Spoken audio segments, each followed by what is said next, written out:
This is Kal Kat, the Kal Kat story. And this is going to be a review of the Spectre trilogy. The longer version, you may also watch. This is the shorter version. The Spectre trilogy was done by a guy named Brendan Bridges. And it was meant to be a miniseries of 3 movies. The 3 movies are 3 hours each. A little over 3 hours each. The third one is not complete because he was sent off to Afghanistan. Assuming that he's going to come back and finish it. Maybe. This character has put him and 3 of his friends on the internet and on Star Trek wikis, and even an IMDb account, in an attempt to make his thing, probably algorithms, to make his gamer/Star Trek movie / using messages and mods from games thingy into a massive YouTube and other sources of success. There have been thousands and tens of thousands or more of hits on these movies. They started in 2010, and there's so many hits on the movies that we had to watch them, or I had to watch them. March Cards was not involved. I also wanted to see if there were anything like Star Trek Chimera, which is our current movie project. They're not. They do have one episode that overlaps into the time period almost of Chimera, but not quite. The second movie does. But not enough to do anything. It can't even be similar. The only thing that's similar is that, like our role-playing game from years ago, the new one dabbles in the Mary Sue concept of make the hero and the villain us, make a space heroes and whatnot, having a small cast of a few people, also like our Star Trek spoof in a way, and also like Starcrackers, the sci-fi spoof we did when we were in our 20s, assuming that this guy and his friends are in their 20s, and when we did ours 20 years ago. So, and we had a role-playing game back then called Star Trek Meets on Location, and we had a female villain, and I thought maybe they were going to make the female in this the female villain. They didn't really do that. They made her the smitten ex-girlfriend.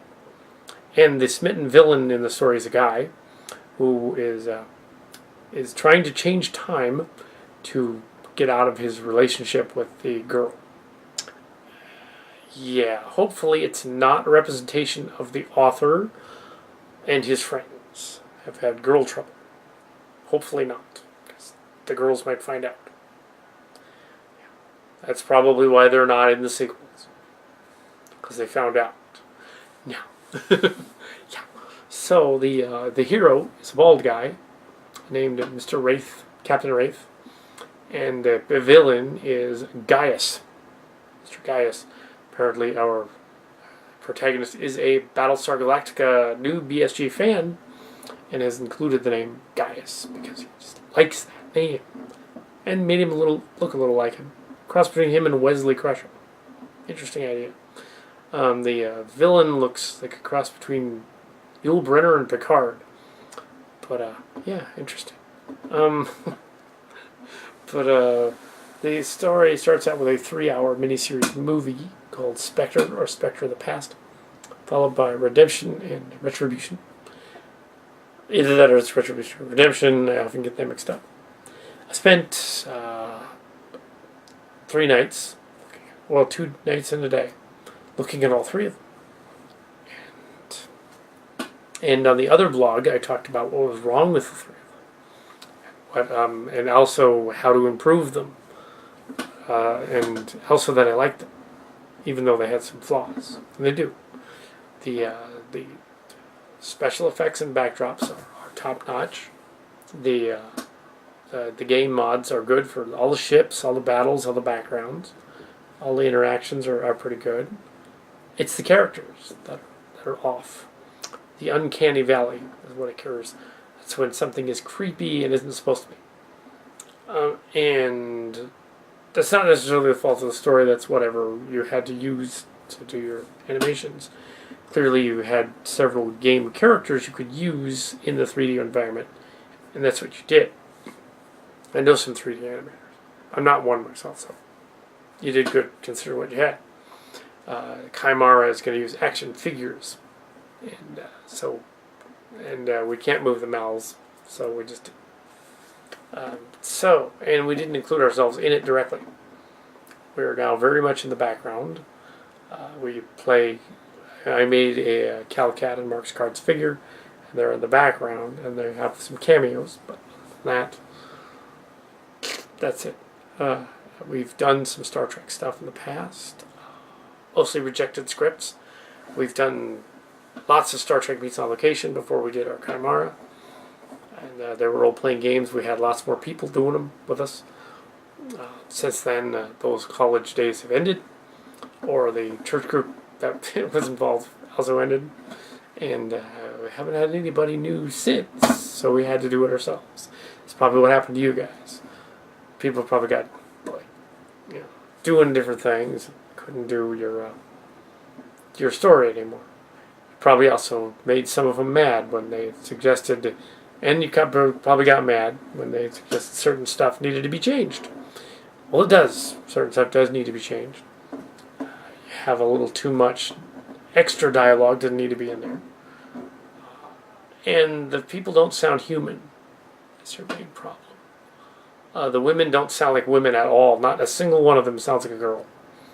Yeah, go watch some shows where women are talking, and then for real, and learn how they talk, because you don't know. All your women sound like dudes, even the one that's gay. It sounds like a dude. Yeah. So don't do it that way. Other than that, neat story. Rambles on a little bit. Each miniseries could be 2 hours. We learned this too. We did some of our stuff that went on forever. The Transtech thing needed to be cut down to go on the air as well. We needed to lose an hour of each and put them on the air. Star Trek, the Starcracker thing actually is the same length. We managed to make it 90 minutes. Our Star Trek spoof that we did First Trek, we actually cut that down a lot. That originally was 2 2-hour movies, and we cut that down to 40 minutes each because there was like stuff we didn't need in there. It wasn't funny. We tend to do comedies. You guys are doing dramas. That's different. It's drama. You stand a little humor. And you did have some humorous moments. You did have that bizarre Price is Right holodeck scene, which had nothing to do with anything. It's just there because you thought it was cool. Now, I suspect somebody probably protested and you immediately fired them.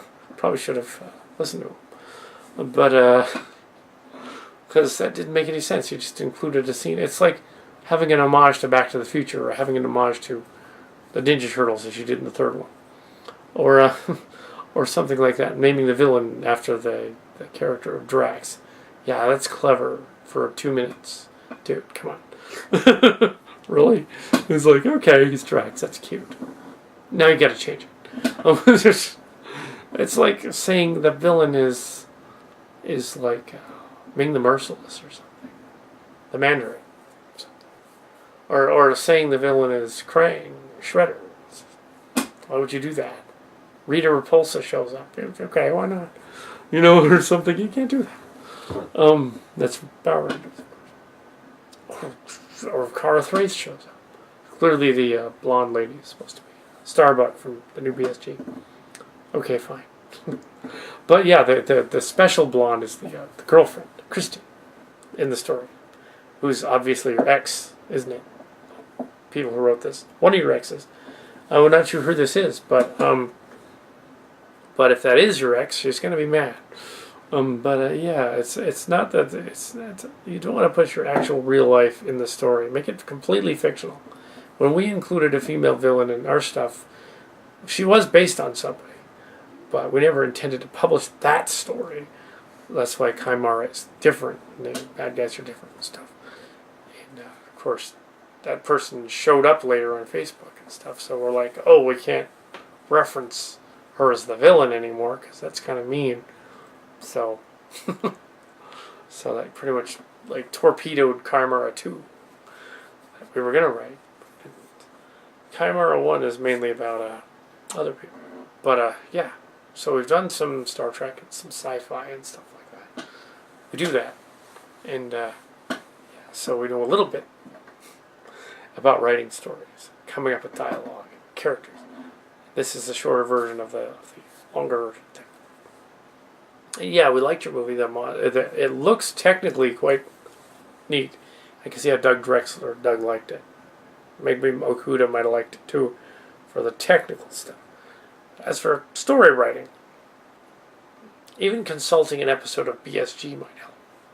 Might Ron Moore and David Icke, and how they put that together. Consulting any number of the online script publications of Star Trek, if Paramount hasn't pulled them all, will also help. It's just the way they put dialogue together, how people communicate with each other. Find out how they do that. That's what we learned during the workshops and things in the 90s, when we did a lot of Trekkie conventions and did the workshops and things. Wanted to learn how to write for Star Trek, and then eventually did. So that was awesome. But it was back when they did that. Even though we were rejected, ultimately, we learned, Mark Scards and I, or John Yeager, learned a lot about how to write for Star Trek, how to write stories and dialogue and characters. Also, creative writing classes helped. Better journalist than a writer, though. yeah, he's a better character guy. So you can go, even now, we go through the script and we're like changing stuff.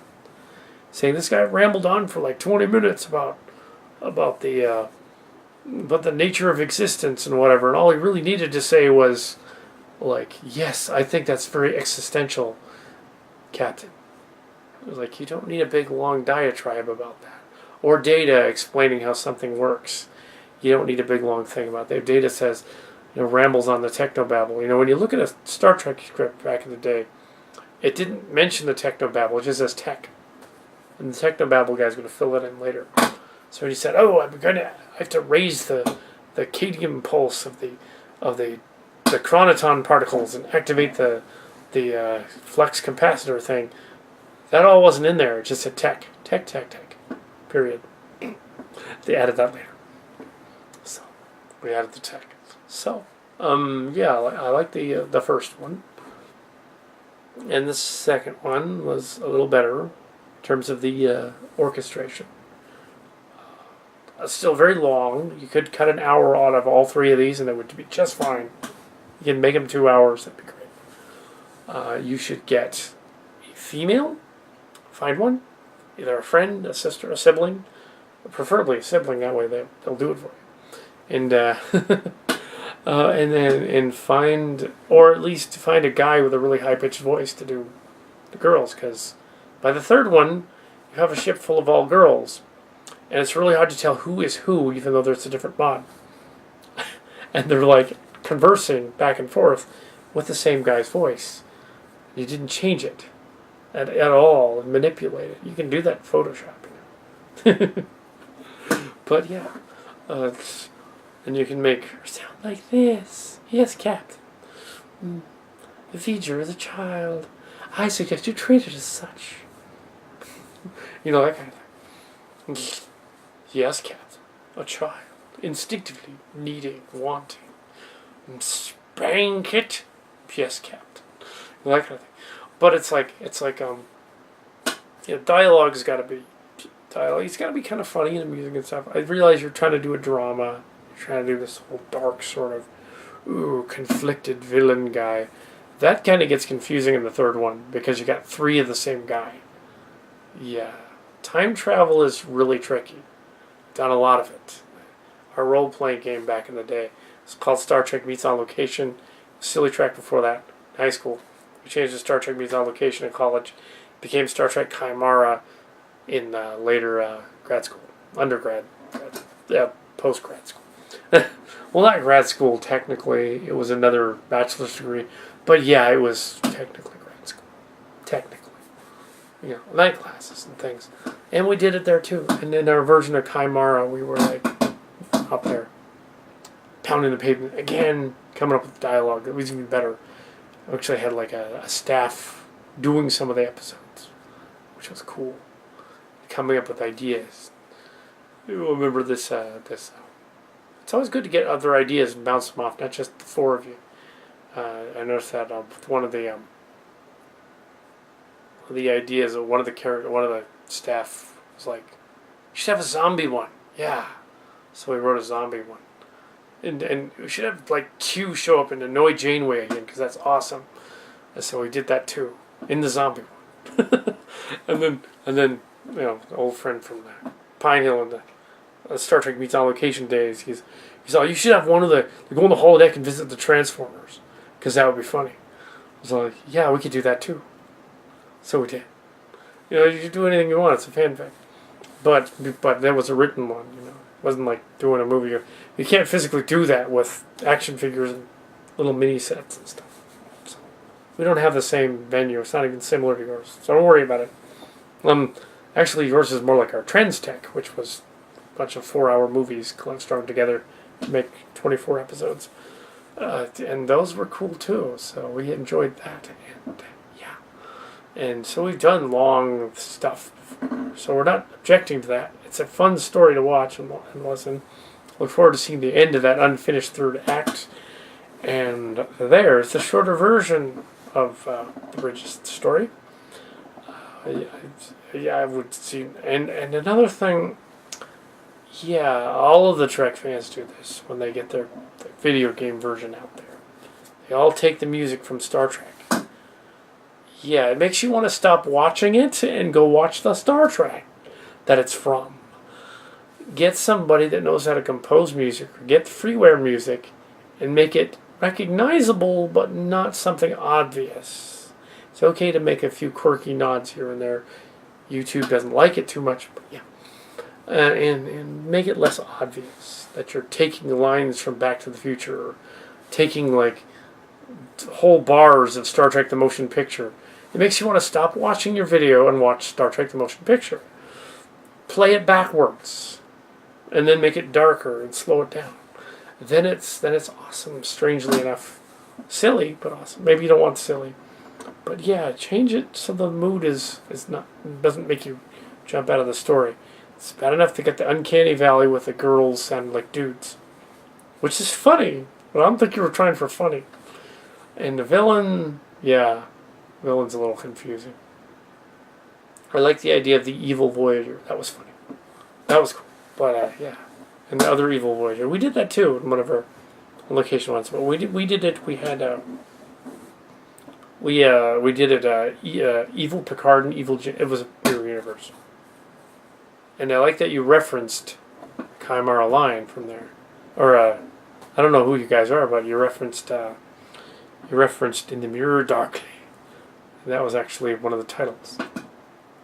But you were also referencing Enterprise too in that one. But Through a Glass Darkly.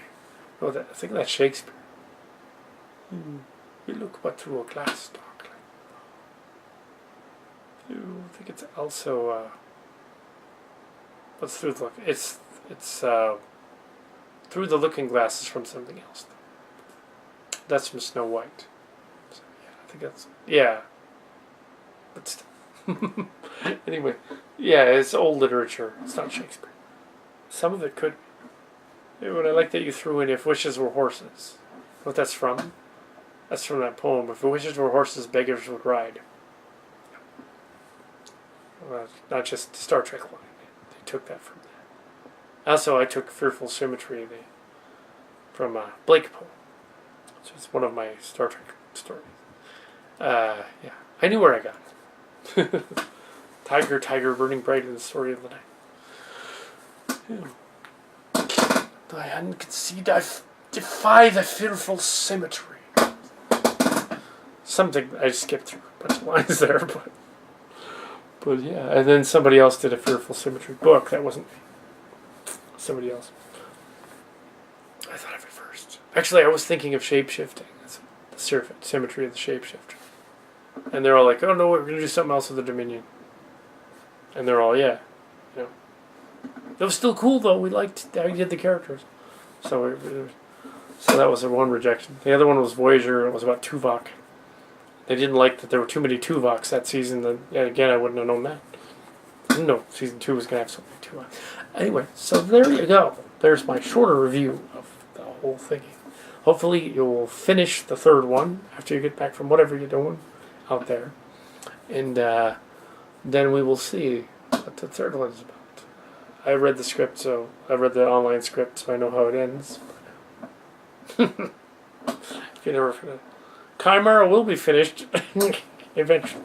So there you go. That's why posture is highly dubious, but very well. Live long and prosper. Yeah. Cat.